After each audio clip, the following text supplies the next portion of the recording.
রাশিদিন দ্বীন ইসলামের সুবিধার্থে তারা যে সিদ্ধান্ত নেবে, এই সিদ্ধান্ত আমার তামানা উম্মতের জন্য যেমন জরুরি, খোলাফায়ে রাশিদিনেরটাও মানা তেমন জরুরি।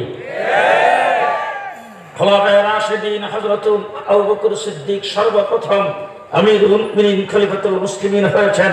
আল্লাহর নবী দুনিয়া থেকে চলে যাওয়ার পরে হযরত আবু বকর সিদ্দিক সবচেয়ে ঠান্ডা মিয়া, আরহামু উম্মতি বি উম্মতি আবু বকর। আবু বকর হলেন রহম দিল। আবু বকর সিদ্দিক যখন খলিফাতুল মুসলিমিন হয়েছে, যাকাতকে কিছু লোকজন স্বীকার করেছেন, মুসাইলামাতুল কাজ্জাব নবুয়তের দাবি করেছেন। আবু বকর সিদ্দিক দাঁড়ায় বুক টান করে বলেছেন, আয়ানকুসুদ্দিন ওয়া আনা হাইয়ুন, আমি জিন্দা থাকতে দ্বীনের সামান্য ক্ষতি হবে। আবু বকর সিদ্দিক বরদাস্ত করবে না। হযরত উমর, উসমান, আলী রাদিয়াল্লাহু তাআলা আনহুম আসছে, দ্বীনের দায়িত্ব গ্রহণ করেছেন। চলে গেছেন সাহাবায়ে কেরামের যুগ। ইমামে আজম আবু হানিফা রাহমাতুল্লাহ যারা আসছেন, উম্মতের দায়িত্ব গ্রহণ করেছেন। ইমামে আজম বাদশার সামনে মাথানত করে নাই, জেলখানার ভিতরে মৃত্যুবরণ করেছেন। এই দ্বীনের জন্য হযরত ইমাম বুখারীকে বুখারা থেকে বের করে দেওয়া হয়েছে। ইমাম আহমদ ইবনে হাম্বলকে দৈনিক 80 টাকা করে দুর্রা মারা হতো। ইমাম মালিক রাহমাতুল্লাহ আলাইহিকে পিটাইতে পিটাইতে দুইটা হাত ভেঙে দেওয়া হয়েছে, হাত উপরের দিকে কোনোদিন উঠাইতে পারে নাই।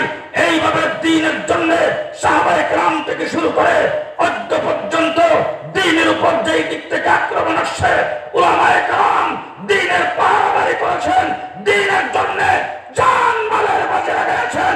আজকে আমরা তাদের উত্তর সরে, আজকে যদি দ্বীনের উপরে কোন দিক থেকে সামান্য আঘাত আসে, আমরা আমাদের শরীরের এক পুরো করে রক্ত দ্বীনের জন্য রেখেছি, সব ফিরে দিতে বসবো।